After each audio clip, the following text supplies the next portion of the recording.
ಏಸು ಕಾಯಂಗಳ ಕಳೆದು 84 ಲಕ್ಷ ಜೀವರಾಶಿ ದಾಟಿ ಬಂದ ಈ ಶರೀರ ತಾಣಲ್ಲ ತಣದಲ್ಲ, ತಾಣಲ್ಲ ತಣದಲ್ಲ, ಆಸೆ ತರವಲ್ಲ ಮುಂದೆ ಬಹುದಲ್ಲ.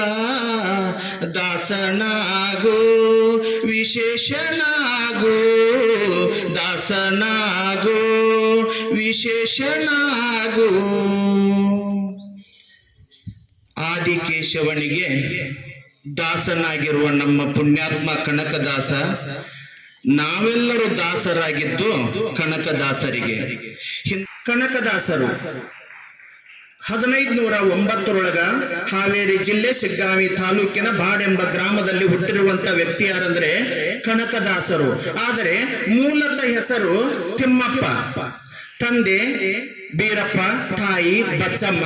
ಆದರೆ ಬಚ್ಚಮ್ಮಗೆ ಬೀರಪ್ಪಗೆ ಮದುವೆಯಾಗಿ ಹಲವಾರು ವರ್ಷಗಳಾಗಿದ್ರು, ಮಕ್ಕಳಾಗಿರ್ಕಿಲ್ಲ. ಆದ್ರೆ ತಂದೆ ಹೇಗೋ ಮರಿತಾನೆ, ಆದ್ರೆ ತಾಯಿ ಮರಿದು ಬಾಳ ಕಠಿಣೈತಿ. ಯಾಕೆ ತಾಯಿ ಬೆಳೆದು ಬಾಳ ಕಠಿಣ ಐತಂದ್ರ, ಸುಮಾರು 78 ಹಳ್ಳಿಗಳಿಗೆ ಬೀರಪ್ಪ ದೊಣ್ಣೆ ನಾಯಕನಾಗಿದ್ದ. ದೊಣ್ಣೆ ನಾಯಕ ಅಂದ್ರೆ ನಮ್ಮ ಭಾಷೆದೊಳಗೆ ದಂಡನಾಯಕ, ದಂಡನಾಯಕ ಅಂದ್ರೆ ಸೇನಾಧಿಪತಿಯಾಗಿದ್ದ. ಇಡೀ 78 ಹಳ್ಳಿಗಳ ಮೇಲ್ ಉಸ್ತುವಾರಿಯನ್ನು ಯಾರು ನೋಡ್ತಿದ್ರ ಅಂದ್ರೆ ಬೀರಪ್ಪ ನೋಡ್ತಿದ್ದ. ಅದಕ್ಕಾಗಿ ತಾಯಿಗೊಂದು ಕನಸಿತ್ತು.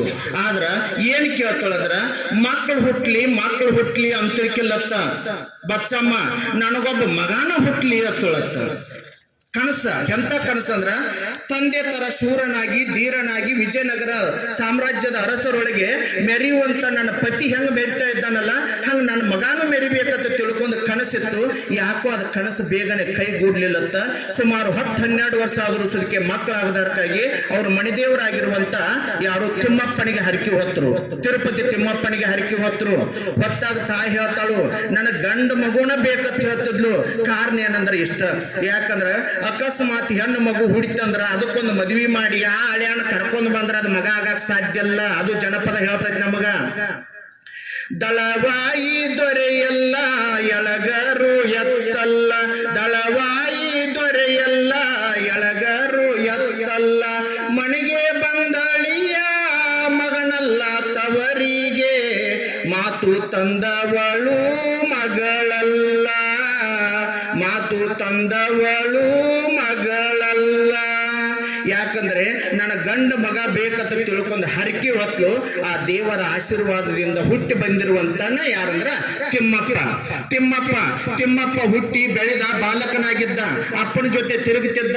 ಕತ್ತಿ ವರ್ಷೆಯನ್ನು ಕಲಿತ, ಕುದುರೆಯನ್ನು ಪಳಗಿಸುವುದ ಕಲಿತ. ಅವನು ರೀತಿಯಾಗಿ ನಾನು ಒಬ್ಬ ದಂಡನಾಯಕ ಆಗಬೇಕಂತ ತಿಳ್ಕೊಂಡು ತಂದೆ ಜೊತೆ ಬೆನ್ನು ಹತ್ತಿದಾಗ ಒಂದು ಅಕಾಲಿಕವಾಗಿ ತಂದೆ ಬೀರಪ್ಪ ತೀರ್ ಹೋದ್ಮೇಲತ್ತ ವಿಜಯನಗರದ ಅರಸರು ಏನ್ ಮಾಡ್ತಾರಂದ್ರ, ಇಲ್ಲಪ್ಪ ನಿಮ್ಮ ತಂದೆ ಉದ್ಯೋಗವನ್ನು ನೀನು ಮಾಡಬೇಕು, ಸುಮಾರು 78 ಹಳ್ಳಿಗಳನ್ನು ನೀನ ನೋಡ್ಕೋಬೇಕಂದಾಗ ಆ ತಿಮ್ಮಪ್ಪ ಹೋಗಿ ಏನಾದಂದ್ರ ತಿಮ್ಮಪ್ಪ ನಾಯಕ ಅಂದ್ರ ಅವ್ನು ನೋಡುವಂತ 78 ಹಳ್ಳಿಗಳ ಮೇಲು ಉಸ್ತುವಾರಿಯನ್ನು ತೆಗೆದುಕೊಂಡ. ಅದು ಉಸ್ತುವಾರಿ ಚಲೋ ನಡೀತು.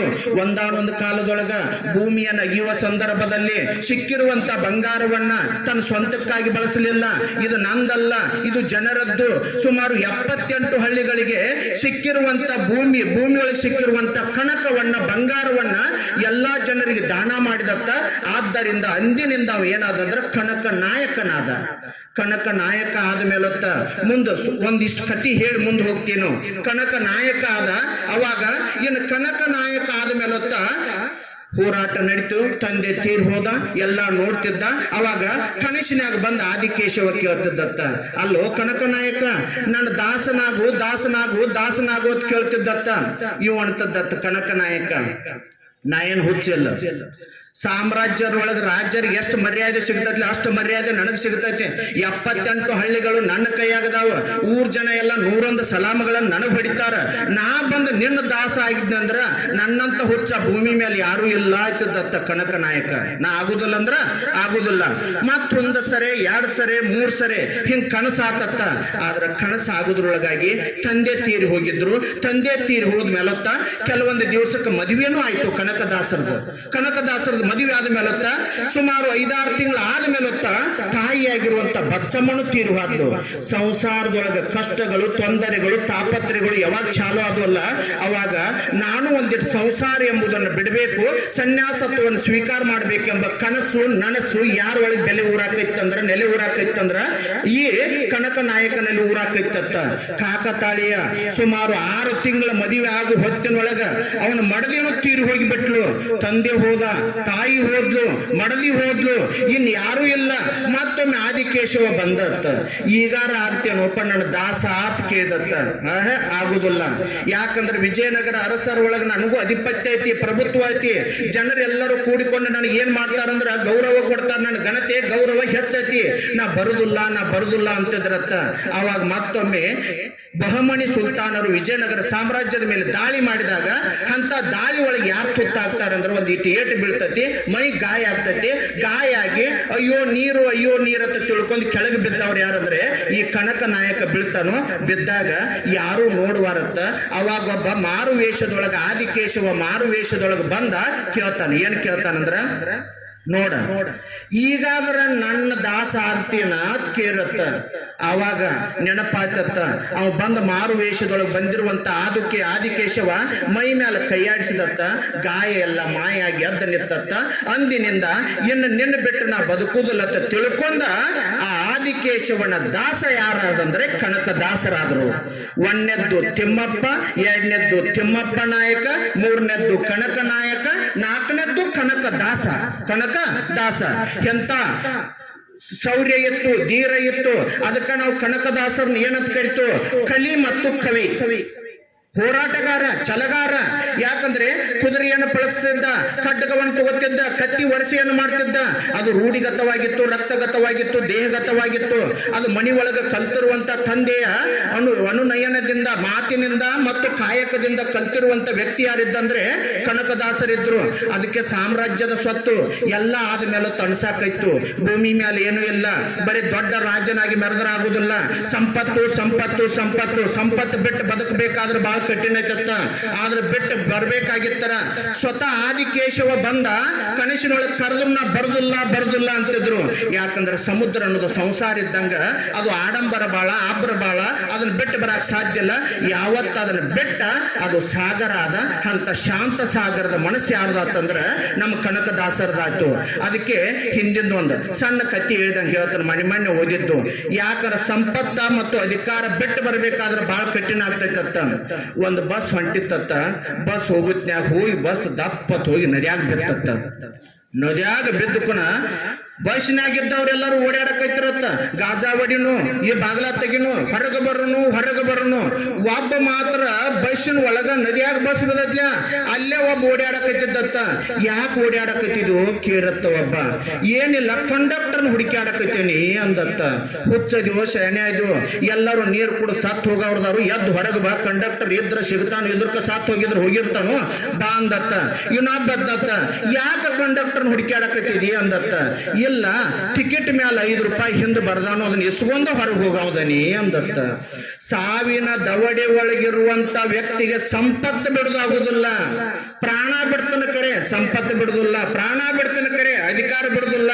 ಯಾಕಂದ್ರೆ ಅಧಿಕಾರಕ್ಕೆ ಸಂಪತ್ತಕ್ಕೆ ಅಂಟಿಕೊಂಡಿರುವಂತ ನಾವೆಲ್ಲ ಜನರು ನಾ ಹೆಚ್ಚು, ನಾ ದೊಡ್ಡವ, ಇದನ್ನ ಬಿಟ್ಟು ಬರಬೇಕಾಗಿತ್ತರ. ವೈರಾಗಿ ಆಗಬೇಕು, ಬೈರಾಗಿ ಆಗಬೇಕು. ಅದಾಗಬೇಕಾಗಿತ್ತರ. ಅಷ್ಟು ಸರಳವಾಗಿ ಆಗುದಿಲ್ಲ. ಅವನು ಸಣ್ಣಾಗಿದ್ದ, ಛಲಗಾರ ಇದ್ದ, ಹೋರಾಟಗಾರ ಇದ್ದ. ಬಿಟ್ಟು ಬಾರು ಹೋಪ ನನ್ನ ದಾಸನಾಗಂದ್ರ ನಿನ್ನ ದಾಸಾಗಿ ಏನ್ ಮಾಡ್ಲಿ? ಸಾವಿರಾರು ಮಂದಿ ನನ್ನ ಕೈ ಕೆಳಗದಾರು, ನನ್ನ ಸೇವಾ ಮಾಡ್ತಾರು. ನಾವೊಬ್ಬ ನಿನ್ನ ಸೇವಾ ಏನ್ ಮಾಡ್ಲಿ ಅಂತ ಕೇಳ್ತಿದ್ದತ್ತ. ಅದಕ್ಕೆ ಇಂಥ ಪರಿವರ್ತನೆ ಆಗಬೇಕಾಗಿತ್ತರ. ಮನಸ್ಸು ಪ್ರಫುಲ್ಲಗೊಳ್ಬೇಕು, ಅನುಭವಗೊಳ್ಬೇಕು, ಮನಸ್ಸು ಪಕ್ವ ಆಗಬೇಕು. ಆವಾಗ ಮಾತ್ರ ಪರಿವರ್ತನೆ ಆಗ್ಲಿಕ್ಕೆ ಸಾಧ್ಯತೆ. ಅದಕ್ಕ ಇಷ್ಟೆಲ್ಲ ಆದ ಮೇಲೊತ್ತ ಆದಿಕೇಶವನನ್ನು ಕುರಿತು ಹೇಳಕ್ ಚಾಲೂ ಮಾಡಿದ. ತ್ವರೆದು ಜೀವಿಸಬಹುದೇ ಹರಿ ನಿನ್ನ, ತ್ವರೆದು ಜೀವಿಸಬಹುದೇ. ತಾಯಿ ತಂದೆಯ ಬಿಟ್ಟು ತಪವ ಮಾಡಲು ಬಹುದು, ತಾಯಿ ತಂದೆಯ ಬಿಟ್ಟು ತಪವ ಮಾಡಲು ಬಹುದು. ದಾಯಾದಿ ಬಂಧುಗಳು ಬಿಡಲು ಬಹುದು, ದಾಯಾದಿ ಬಂಧುಗಳು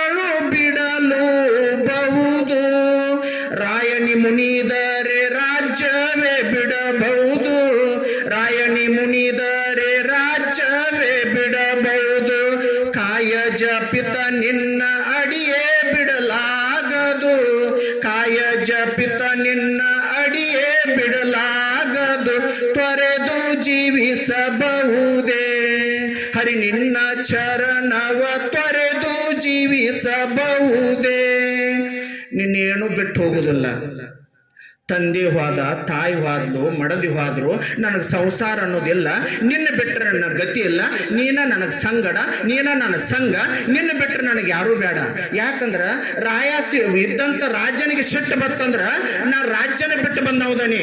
ನನಗೆ ವಿಜಯನಗರ ಸಾಮ್ರಾಜ್ಯ ಬೇಡ, 78 ಹಳ್ಳಿಗಳ ಮೇಲು ಉಸ್ತುವಾರಿ ಬೇಡ, ನನಗೇನೂ ಬೇಡ. ನನಗೀಗ ಬೇಕಾಗಿದ್ದು ವೈರಾಗ್ಯ, ವಿರಾಗಿಯಾಗಿ ಬದುಕಬೇಕು, ಸಾಧು ಸಂತರಂಗ ಬದುಕಬೇಕು. ಎಂಥ ಪುಣ್ಯಾತ್ಮ ಕತ್ತಿ ವರ್ಷಿಯನ್ನು ಮಾಡುತ್ತಾ ಕುದುರೆಯ ಮೇಲೆ ಸವಾರಿ ಮಾಡುತ್ತಾ ನಡೆಯುವಂತ ಒಬ್ಬ ಧೀರ ಎಲ್ಲ ಕಳಿಚೋಗದ, ಹೆಗಲ ಮೇಲೆ ಒಂದು ಕಂಬಳಿ ಹಾಕೊಂಡ, ಕೈಯಾಗ ಒಂದು ತಂಬೂರಿ ಹಿಡ್ಕೊಂಡ, ನಾಡು ತುಂಬೆಲ್ಲ ಸುತ್ತ ಹಾಕೈತದ. ತನ್ನ ಕೀರ್ತನೆಗಳಿಂದ, ಉಗಾ ಭೋಗಗಳಿಂದ, ಸುಳಾದಿಗಳಿಂದ, ಕೆಲವೊಂದು ತತ್ವಗಳಿಂದ ಜನರಲ್ಲಿರುವಂತ ಕುಂದು ಕೊರತೆಗಳನ್ನ, ಏರುಪೇರುಗಳನ್ನ ಇವನ್ನೆಲ್ಲ ತೆಗೆದು ಹಾಕಿ ಸಮಾಜವನ್ನು ಸ್ವಾಸ್ಥ್ಯಗೊಳಿಸಬೇಕಂತ ತಿಳ್ಕೊಂಡು, ಸಮಾಜವನ್ನು ಶುದ್ಧ ಮಾಡಬೇಕಂತ ತಿಳ್ಕೊಂಡು, ಕಾಯಕ ಯೋಗಿ, ಕರ್ಮಯೋಗಿ, ಆಚಾರವಂತ, ಗುಣವಂತ, ಜ್ಞಾನವಂತ ಆಗಿರುವಂತ ವ್ಯಕ್ತಿ ಯಾರಾದಂದ್ರೆ ಕನಕದಾಸರಾದ್ರು. ಅದಕ್ಕೆ ತುಂಬಾ ಜ್ಞಾನವನ್ನು ಉಳ್ಳವರು. ಇವರನ್ನ ನಾವು ವರಕವಿ ಅಂತ ಕರಿತೀವಿ ಕನ್ನಡದೊಳಗ. ಆಧುನಿಕವಾಗಿ ದ.ರಾ. ಬೇಂದ್ರೆಯವರನ್ನು ವರಕವಿ ಅಂತ ಕರಿತು. ವರಕವಿ ಅಂದ್ರ ಎಲ್ಲರೂ ಬರಿತಾರತ್ತ, ಬರದ ಮೇಲೆ ಹಾಡವ್ರದಾರತ್ತ ನೋಡಿ. ಆದ್ರ ಇವ್ರು ಮಾತಾಡಿದ್ದೆಲ್ಲ ಹಾಡಾಗ್ತೈತತ್ತ, ಇವ್ರು ಹಾಡಿದ್ದೆಲ್ಲ ಮಂದಿ ಬರೆದಿಟ್ಟಾರತ್ತ. ಅಂತ ಒಬ್ಬ ಪುಣ್ಯಾತ್ಮ ಯಾರಂದ್ರೆ ಕನಕದಾಸರು. ಆಡಿರುವಂತ ಮಾತುಗಳು ಕೀರ್ತನೆಗಳಾದು, ಹೇಳಿರುವಂತ ಮಾತುಗಳು ಮೋಹನ ತರಂಗಿಣಿ ಆತು, ಬರೆದಿರುವಂತ ವಿಚಾರಗಳು ಎಲ್ಲ ನಳಚರಿತ್ರೆ ಆತು, ಉಗಾ ಭೋಗಗಳಾದು, ಸುಳಾದಿಗಳಾದು, ಜಗತ್ತಿನ ತುಂಬೆಲ್ಲ ಹೇಳಿದ್ದೆಲ್ಲ ಏನಾಯ್ತಂದ್ರ ಜಗತ್ತಿನ ತುಂಬೆಲ್ಲ ತಿದ್ದುಪಡಿ ಮಾಡ್ಲಿಕ್ಕೆ, ನಾವು ಬದುಕಲಿಕ್ಕೆ ದಾರಿ ದೀವಿಟಿಗೆ ಆಗಿದ್ದು ಯಾರಂದ್ರ ನಮ್ಮ ಕನಕದಾಸರು. ಕನಕದಾಸರು ಯಾರ ಕುಲಕ್ಕೆ ಅಲ್ಲ, ಅದು ಕನ್ನಡದ ಕುಲ. ನಾವು ಸುಮ್ಮನೆ ನಮ್ಮವ್ರು ಅಂದ್ರೆ ಅದು ಪ್ರೀತಿಯ ಬೇರೆ. ಯಾಕಂದ್ರ ಕುಲವೆಂದು ಏಕೆ ಹೊಡೆದಾಡುವಿರಿ, ಕುಲದ ನೆಲೆಯನ್ನು ಯಾರಾದರೂ ಬಲ್ಲಿರ? ಸುಮ್ಮನೆ ಕುಲ ಯಾಕನ್ನೋದ? ಕುಲ, ಜಾತಿ, ಧರ್ಮ, ಪಂಗಡ, ಪಂಥ ಬೇಡ. ಅದು ಕನ್ನಡದ ಆಸ್ತಿ. ಅಂತ ಆಸ್ತಿ ಸಿಕ್ಕಿದ್ದು ನಮ್ಮೆಲ್ಲರ ಪುಣ್ಯ. ಒಂದಾನೊಂದು ಕಾಲಕ್ಕ 12ನೇ ಶತಮಾನದೊಳಗೆ ವಚನ ಸಾಹಿತ್ಯದಿಂದ ಕನ್ನಡ ಬೆಳೀತು. ಸುಮಾರು 16ನೇ ಶತಮಾನದೊಳಗೆ ದಾಸ ಸಾಹಿತ್ಯದಿಂದ ಏನ್ ಬೆಳೀತಂದ್ರ ನಮ್ಮ ಕನ್ನಡ ಭಾಷೆ ಬೆಳೀತು. ಅಲ್ಲಿ ಪುರಂದರದಾಸರು ಇವರಿಬ್ರು ಅಶ್ವಿನಿ ದೇವತೆಗಳಿದ್ದಂಗಣ. ಮೇಲ್ವರ್ಗ ಪುರಂದರದಾಸರು. 249 ಮಂದಿ ಬ್ರಾಹ್ಮಣರು, ಒಬ್ಬರು ಮಾತ್ರ ಕುರುಬ ಜನಾಂಗದೊಳಗೆ ಹುಟ್ಟಿರುವಂತ ಪುಣ್ಯಾತ್ಮ ಯಾರಂದ್ರೆ ಕನಕದಾಸ. ವ್ಯಾಸರಾಯರ ಹತ್ತಿರ ಅಭ್ಯಾಸ ಮಾಡಬೇಕಾಗಿತ್ತಂದ್ರ ಎಲ್ಲರೂ ನಗುತ್ತಿರತ್ತ, ಅಪಹಾಸ್ಯ ಮಾಡ್ತಿರತ್ತ. 249 ಮಂದಿ ನಾವದು, ಒಬ್ಬ ಮಾತ್ರ ಕೆಳವರ್ಗದ ವ್ಯಕ್ತಿದಾನಂತ ತಿಳ್ಕೊಂಡು ಅಪಹಾಸ್ಯ ಮಾಡ್ತಿರತ್ತ. ಆದ್ರ ವ್ಯಾಸರಾಯರಿಗೂ ಗೊತ್ತಿತ್ತ, ಏನ್ ಹೇಳ್ತಿದ್ದ, ಅವನು ಕೆಣಕ ಬ್ಯಾಡ್ರಿ, ಅವನು ತಿಳುವಳಿಕೆ ಬಾಳತಿ, ಜ್ಞಾನ ಬಾಳತಿ. 249 ವ್ಯಕ್ತಿಗಳಿಗೆ ಸಮನಾಗಿ ನಿಂತಿರುವಂತ ವ್ಯಕ್ತಿ ಯಾರಂದ್ರೆ ಕನಕದಾಸರು. ಅದಕ್ಕೆ ಹತ್ತಿದ್ರ ನಮ್ಮ ಪುರಂದರದಾಸರು ಹತ್ತಿದ್ರ, ಕೆಣಕ ಬ್ಯಾಡ್ರಿ, ಕೆಣಕಿ ತಿನಕ ಬ್ಯಾಡ್ರಿ. ಬಾಳ ಬುದ್ಧಿವಂತದಾನು, ಎಲ್ಲರಿಗೂ ಉತ್ತರ ಕೊಡ್ತಾನು. ಅವನು ಏನೋ ಮಾಡೋದು ಬೇಡ, ಕತ್ತಿ ಚಂದ ಗೊತ್ತದಾವ್, ಯಾಕಂದ್ರೆ ಒಮ್ಮೆ ಮೆಲಕ್ ಹಾಕಬೇಕ. ವ್ಯಾಸರಾಯರಿಗೆ ಸಂಶಯ ಬರ್ತತ್ತ, ಇವನು ಜ್ಞಾನಾರ ಎಷ್ಟೈತತ್ ನೋಡುನು. 250 ಮಂದಿ ಸದಸ್ಯ ಎಲ್ಲಾ ತನ್ನ ಬಳಗವನ್ನು ಕರ್ಕೊಂಡ, ಏನಿಲ್ಲಪ್ಪ ದೇವರಿಲ್ಲ ಜಾಗದಾಗ ಬಾಳೆಹಣ್ಣು ತಿಂದು ಬರೋಗ್ರಿಪ್ಪ ತಿಳ್ಕೊಂಡು ಎಲ್ಲರಿಗೂ ಒಂದೊಂದು ಬಾಳೆಹಣ್ಣು ಕೊಟ್ಟಾಗ ಎಲ್ಲಾರು ಹೋಗಿ ಕತ್ಲಾಗ ತಿಂದ ಬಂದ್ರ, ಇಲ್ಲ ತೊಡೆ ಮಂದಿ ಇದ್ರಲ್ಲ ಕೌಂದಿ ಹೊತ್ತಗೊಂದು, ಚಾದರ್ ಹೊತ್ತಗೊಂದು, ಯಾರು ದೇವ್ರಿಲ್ಲ ಜಾಗದಾಗ ಕದ್ದ ಮುಚ್ಚಿ ತಿಂದ ಬಂದವ್ರ ಇವ್ರು ಹಾದ್ರತ್ತ ಎಲ್ಲಾ ಕಡೆ ಸುತ್ತ ಹಾಕಿ ಮತ್ತೆ ವ್ಯಾಸರಾಯನಿಗೆ ಏನ್ ಕೊಡ್ತಾನಂದ್ರ ಬಾಳೆಹಣ್ಣು ಕೊಟ್ಟ. ಯಾಕತ್ ಕೇಳಿದಾಗ ಎಲ್ಲರೂ ತಿಂದು ಬಂದ್ರು, ನೀ ಯಾಕೆ ತಿಂದು ಬರ್ಲಿಲ್ಲ ಕನಕದಾಸತ್ ಕೇಳಿದಾಗ, ವಲ್ರಪ್ಪ ಅಣುರೇಣುತ್ರನ ಕಾಷ್ಟದಲ್ಲಿ ಏನದಾನಂದ್ರ ದೇವ್ರದಾನು, ಜಗತ್ತಿನೊಳಗೆ ದೇವ್ರಿಲ್ಲದ ಜಾಗನೇ ಇಲ್ಲ, ಆದ್ದರಿಂದ ನಾ ಬಾಳೆಹಣ್ಣು ತಿನ್ಲಿಲ್ಲ ಅಂದಿರುವಂತ ಪುಣ್ಯಾತ್ಮ ಯಾರಂದ್ರೆ ಈ ಕನಕದಾಸರು. ಅದಕ್ಕಾಗಿ ಎಲ್ಲಾ ಕಡೆ ಏನದಾನಂದ್ರ ದೇವರದಾನಂತ ತೋರಿಸ್ಕೊಟ್ಟ. ಪ್ರತಿಯೊಂದು ಅಣುರೇಣುತ್ರನ ಕಾಷ್ಟ ಆಗಿರ್ಬಹುದು, ಪಂಚಭೂತಗಳಲ್ಲಿ ಏನದಾನಂದ್ರ ದೇವರದಾನು ಅಂತದನ್ನ ಅರಿವು ಮೂಡಿಸಿದ್ದು, ನಮಗೆ ಮನವರಿಕೆ ಮಾಡಿದ್ದು, ಮನನ ಮಾಡಿದ್ದು ಇಂಥ ವ್ಯಕ್ತಿ ಯಾರಂದ್ರೆ ನಮ್ಮ ಕನಕದಾಸರು. ಅದಕ್ಕೆ ಇನ್ನೊಂದು ನೋಡೋಣ ಅಂತ ತಿಳ್ಕೊಂಡು ವ್ಯಾಸರಾಯರು ಮತ್ತೇನಿಲ್ಲ. ಕೇರತ್ತ 249 ಮಂದಿನ ಕೇರು. ಏನಂದ್ರ ಇಲ್ಲಪ್ಪ ನೀವೆಲ್ಲರೂ ವೈಕುಂಠಕ್ಕೆ ಹೋಗ್ತೀರಿ ನಾ ಕೇಳ್ರು, ಸ್ವರ್ಗಕ್ಕೆ ಹೋಗ್ತೀರಿ ನಾ ಕೇಳಿದಾಗ ಎಲ್ಲರೂ ಪಂಡಿತರು ಪಾಮರರು ಎದ್ದು ನಿತ್ತ ನಾ ಹೋಗ್ತೇನೆ ಎಲ್ಲರೂ ಎದ್ದು ನಿತ್ತರು. ಅವಾಗ ವ್ಯಾಸರಾಯರು ಕೇಳ್ತಾರತ್ತ, ನಾ ಯಾರು ಹೋಗ್ತನೋ ಇಲ್ಲೋ ಅಂತಂದಾಗ, ಇಲ್ಲ ನೀವು ಹೋಗ್ತೀರಿ ನಾವು ಹೋಗ್ತೀರಿ ನೀವು ಹೋಗ್ತೀರಿ. ಅವಾಗ ಮಗ್ಗಲಿಗೆ ನಿಂತಿರುವಂತ ಕನಕದಾಸನ ಕೇರತ್ ವ್ಯಾಸರಾಯರು, ನೀ ಯಾರು ವೈಕುಂಠ ಹೋಗ್ತೀಪ್ಪ ಅಂತಂದಾಗ ಒಂದು ಮಾತಂದ್ರತ್ತ, ನೋಡ್ರಿ ಅವರು ಹೋಗುದಿಲ್ಲ ನೀವು ಹೋಗುದಿಲ್ಲ. ಸಿಟ್ಟು ಬತ್ತತ್ ವ್ಯಾಸರಾಯರಿಗೆ. ಗುರುಗಳು ಇಂಥ ಉತ್ತರ ಕೊಡ್ತಿ, ನಾ ಹೋಗ್ತಾನತ್ ಇವ್ರು ಎಲ್ಲಾರು ಹೋಗ್ತಾರ, ಹೋಗುದಿಲ್ಲತ್ತ ನೀ ಐತಿ, ಹಂಗಾರ ನೀ ಯಾರು ಹೋಗ್ತಿ ಅನ್ನತ್ ಕೇರತ್ತ. ನಾನೆಂಬುದು ಹೋದರೆ ನಾನು ಹೋಗುತ್ತೇನೆ, ನೀವು ಹೋಗುತ್ತೀರಿ, ಅವರು ಹೋಗುತ್ತೀರಿ. ಅಹಂಕಾರ ಗರ್ವ ಅನ್ನೋದು ಬಿಟ್ಟು ಹೋಗ್ತಾರ. ಎಲ್ಲರೂ ಎಲ್ಲಿ ಹೋಗ್ತಾರಂದ್ರೆ ಸ್ವರ್ಗಕ್ಕೆ ಹೋಗ್ತಾರೆ. ಅದಕ್ಕೆ ನಮ್ಮಲ್ಲಿರುವಂತ ಕೆಲವೊಂದು ಗರ್ವ ಸ್ವಕ್ಕ ಅಹಂಕಾರ ಅದು ಹಿತಮಿತವಾಗಿ ವಯೋಮಿತಿಗೆ ತಕ್ಕಂತೆ ಎಲ್ಲರಿಗೂ ಇರ್ತೈತೆ. ಅದು ಪಳಿಗದಂಗ ಅನುಭವ ಪಡೆದಂಗ ಅದು ಕರಗ್ತೈತೆ. ಹಿಮಾಲಯ ಪರ್ವತ ಬೆಳೆದಾಗ ಬಹಳ ದೊಡ್ಡದಿತ್ತ, ಬಿಸಿಲಿನ ತಾಪಮಾನ ಹೆಚ್ಚಾಗಿ ಕಡಿಗೆ ಸಣ್ಣದಾಗಿತ್ತ. ಹಂಗ ವಯಸ್ಸಿಗೆ ತಕ್ಕಂತೆ ನಾವು ಬದಲಾವಣೆ ಆದ್ರ ಅವ್ರನ್ನ ಅನುಕರಣೆ ಮಾಡಿದ್ದು ಆಕರಣೆ ಮಾಡಿದ್ದು ಅನುಸರಣೆ ಮಾಡಿದ್ದು ತುಂಬಾ ಅನುಕೂಲ ಆಗುತ್ತೆ. ಅದಕ್ಕೆ ಕನಕದಾಸರು ವಿಚಾರ ಹೆಂಗ್ ಹೇಳ್ತಿದ್ರಂದ್ರ, ಈ ಜೀವನದೊಳಗೆ ಏನೂ ಇಲ್ಲ, ಎಷ್ಟು ಸೊಗಸಾಗಿ ಹೇಳ್ತಾರಂದ್ರ, ಹುಟ್ಟುತ್ತೇನು ತರಲಿಲ್ಲ, ಸಾಯುತ್ತೇನು ಒಯ್ಯಲಿಲ್ಲ, ಸುಟ್ಟು ಸುಣ್ಣದರಳಾಯಿತು ದೇಹ, ಹೊಟ್ಟೆ ಬಲು ಕೆಟ್ಟದೆಂದು ಎಷ್ಟು ಕಷ್ಟ ಮಾಡಿದೇನೋ, ಬಿಟ್ಟು ಹೋಗುವಾಗ ಗೇನು ಬಟ್ಟೆ ಕಾಣದು ಹರಿಯೇ, ಬಿಟ್ಟು ಹೋಗುವಾಗ ಗೇನು ಬಟ್ಟೆ ಕಾಣದು. ಬದುಕಿನೊಳಗೆ ಏನು ಇಲ್ಲ. ಅದಕ್ಕೆ ಅಂತೀವಿ, ನಂದು ಅಂತ ಮಣಿ ಐತಿ, ನಂದು ಅಷ್ಟು ಹೊಲ ಐತಿ, ನಾ ಸಾಮ್ರಾಜ್ಯ ಕಟ್ಟೇನಿ. ಆದ್ದರಿಂದ ಸಾಯು ಕಾಲ ಸಮೀಪ ಬರ್ತಾರ. ಮತ್ತೇನಿಲ್ಲ, 80-90 ವರ್ಷ ಆದಂತ ಮನುಷ್ಯನ ಕೇಳ್ರಿ ಹೇಳ್ತಾರು, ಇನ್ನೊಂದು ಅರಮನೆ ಕೊಡ್ತೀನಿ ಆಳ್ತಿಪ್ಪ ಅತ್ ಕೇರಂದ್ರ, ಬ್ಯಾಡಪ್ಪ ನಂದು ಶಾಶ್ವತ ಅರಮನೆ ಭೂಮಿಯಾಗ ಐತಿ, ನಂದು ಅದ ಗೋರಿ ಅದ ಸ್ಮಶಾನ. ಯಾಕಂದ್ರ ಜೀವನದ ಮೇಲೆ ಹಂಗ ತೊರಿಬೇಕಾಗಿತ್ತಾರ, ಆಶೆ ತೊರಿಬೇಕಾಗಿತ್ತಾರ. ಇಂಥವ್ರ ಹಿತೋಪದೇಶ ಹಿತವಚನಗಳು ನಮ್ಮ ಕಿವಿಗೆ ಬೀಳಲೇಬೇಕು. ಆವಾಗ ನಮ್ಮಲ್ಲಿ ಪರಿವರ್ತನೆ ಆಗ್ಲಿಕ್ಕೆ ಸಾಧ್ಯತೆ. ಬರೀ ನಾವು ಏನಾದ್ರೂ ಉಪದೇಶ ಕನಕದಾಸರು ಹೆಂಗಿದ್ರಂದ್ರ, ಒಮ್ಮೆ ಕಲಿಯಾಗಿದ್ರು, ಒಮ್ಮೆ ಕವಿಯಾಗಿದ್ರು, ಒಮ್ಮೆ ಭೋಗಿಯಾಗಿದ್ರು, ಒಮ್ಮೆ ತ್ಯಾಗಿಯಾದ್ರು. ಜಗತ್ತರಿಗೆ ಸಂಪತ್ತನ್ನು ಕೊಟ್ಟ ಸರಳವಾಗಿ ಬಿಟ್ರು.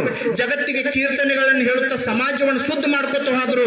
ಅದಕ್ಕಾಗಿ ಕುಲ ಅನ್ಬ್ಯಾಡ್ರಿ, ಧರ್ಮ ಅನ್ಬ್ಯಾಡ್ರಿ, ಹೊಡೆದಾಟ ಬೇಡ, ಜಗಳ ಬೇಡ, ಅದು ನಮ್ಮ ಕನ್ನಡದ ಆಸ್ತಿ ಐತಿ. ಆದ್ದರಿಂದ ಎಲ್ಲರೂ ಹೋಗಿ ಈ ಭೂಮಿ ಮೇಲೆ ಸಾಮರಸ್ಯದಿಂದ ಬದುಕೋಣ, ಸಂತೋಷದಿಂದ ಬದುಕೋಣ. ಅವನ ಆಶೋತ್ತರಗಳನ್ನ ಅವ್ರ ಬೋಧನೆಗಳನ್ನ ಬರೀ ನಾವು ಬಾಯ್ಪಟ್ಟು ಮಾಡ್ರೆ ಆಗುದಿಲ್ಲ. ಅದು ನಡೆ ಒಳಗೆ ನುಡಿ ಒಳಗೆ ಮಾತ್ರ ಬರಬೇಕು. ಮನಸ್ಸು ಶುದ್ಧ ಆಗಬೇಕಾದಾರ ಅದಕ್ಕೆ ಹತ್ತಿದ್ರು. ಯಾವತ್ತು ನನ್ನ ಮನಸ್ಸು ಶುದ್ಧ ಆತಲ್ಲ, ಅವಾಗ ನನಗೆ ಆದಿಕೇಶವ ಬಂದ ನನಗೆ ಏನಂದ್ರ ವಿಚಾರ ತಿಳಿಸ್ಕೊಟ್ಟತ್ತ. ನಮ್ಮಲ್ಲಿ ಗರ್ವ ಅಹಂಕಾರ ಸ್ವಕ್ಕ ಏನಾರು ತಲೆಯಾಗಿದ್ದು ಅಂದ್ರ ಯಾವುದೇ ಮಂತ್ರ ನಮ್ಮ ಕಿವಿಗೆ ಬೀಳುವುದಿಲ್ಲ. ಅದಕ್ಕೆ ಇದನ್ನ ದಾಸ ಸಾಹಿತ್ಯದೊಳಗೆ ಪುರಂದರದಾಸರು ಹೇಳ್ತಾರು. ಏನಂತ ಹೇಳ್ತಾರಂದ್ರ, ಮನ ಶುದ್ಧವಿಲ್ಲದವನಿಗೆ ಮಂತ್ರದ ಫಲವೇನು, ತನು ಶುದ್ಧವಿಲ್ಲದವನಿಗೆ ತೀರ್ಥದ ಫಲವೇನು, ಮಿಂದಲ್ಲಿ ಫಲವೇನು ಮೀನು ಮೊಸಳಿಯಂತೆ, ನಿಂದಲ್ಲಿ ಫಲವೇನು ಸಿರಿಸೈಲದ ಕಾಗಿಯಂತೆ, ಹೊರಗೆ ಮಿಂದು ಒಳಗೆ ಮೀಯದವನ ಕಂಡು ಬೆರಗಾಗಿ ನಗುತ್ತಿದ್ದ ನಮ್ಮ ಪುರಂದರ ವಿಠಲ. ಮನಸ್ಸು ಹೆಂಗಿರ್ಬೇಕಂದ್ರ, ಎದಕ್ಕ ಮೀನುಗಳು ಸ್ನಾನ ಮಾಡ್ತಾವತ್ತ ದೋಸ, ಮೊಸಳಿಗಳು ಸ್ನಾನ ಮಾಡ್ತಾವತ್ತ, ಬಾಹ್ಯವಾಗಿ ಸ್ನಾನ ಮಾಡ್ರೆ ಆಗುದಿಲ್ಲ. ಹೊರಗೆ ಮಿಂದುದಲ್ಲ, ಮಿಂದು ಅಂದ್ರೆ ಸ್ನಾನ, ಒಳಗ ಮೀಬೇಕು, ಅಂತರಂಗದ ಸ್ನಾನ ಆಗಬೇಕು. ಅಭಿಷೇಕ ಮೂರ್ತಿಗೆ ಮಾಡ್ರೆ ಆಗುದಿಲ್ಲ, ಅಂತರಂಗದ ಅಭಿಷೇಕ. ಅವಾಗ ಮಾತ್ರ ನಮ್ಮಲ್ಲಿ ಪರಿವರ್ತನೆ ಆಗ್ತೈತಿ. ಎಂತ ಮಹತಾಯಿ ಶಬರಿ ಅಂತರಂಗದ ಅಭಿಷೇಕ ಮಾಡಿ ರಾಮನ ದರ್ಶನವನ್ನು ಪಡ್ಕೊಂಡ್ಲು. ಅಂತ ಒಬ್ಬ ಪುಣ್ಯಾತ್ಮ ಅಂತರಂಗವನ್ನು ಸ್ವಚ್ಛ ಮಾಡಿ ಅಭಿಷೇಕ ಮಾಡಿ ಆದಿಕೇಶವನನ್ನ ತನ್ನ ಹೃದಯದೊಳಗೆ ಇಟ್ಟುಕೊಂಡಿರುವಂತ ಪುಣ್ಯಾತ್ಮ ಯಾರಂದ್ರೆ ನಮ್ಮ ಕನಕದಾಸರು. ಆದ್ದರಿಂದ ಅಂತ ಕನಕದಾಸರ ವಿಚಾರಧಾರೆಗಳನ್ನ ನಾವು ನೀವೆಲ್ಲರೂ ಅಳವಡಿಸಿಕೊಂಡು ಸನ್ಮಾರ್ಗದಲ್ಲಿ ಸಾಗೋಣ. ಅವ್ರ ವಿಚಾರಗಳು ನಾವು ಒಂದಿಷ್ಟು ಮನನ ಮಾಡೋಣ. ಅವ್ರ ದಾರಿ ಒಳಗ ಅವ್ರು ತೋರಿಸಿರುವಂತ ಸನ್ಮಾರ್ಗದೊಳಗೆ ನಾವು ನಡೆಯೋಣ ಅಂತ ತಿಳ್ಕೊಂಡು ಅವಕಾಶ ಮಾಡಿಕೊಟ್ಟಿರುವಂತ ಎಲ್ಲಾ ವೇದಿಕೆಯ ಮೇಲಿನ ಗಣ್ಯಮಾನ್ಯರಿಗೂ ಆಲಿಸಿದಂತ ತಮಗೆಲ್ಲರಿಗೂ ಅನಂತ ಧನ್ಯವಾದಗಳನ್ನು ಅರ್ಪಿಸಿ ನನ್ನ ಮಾತುಗಳಿಗೆ ವಿದಾಯ ಹೇಳ್ತಾ ಇದ್ದೀನಿ. ಎಲ್ಲರಿಗೂ ನಮಸ್ಕಾರ.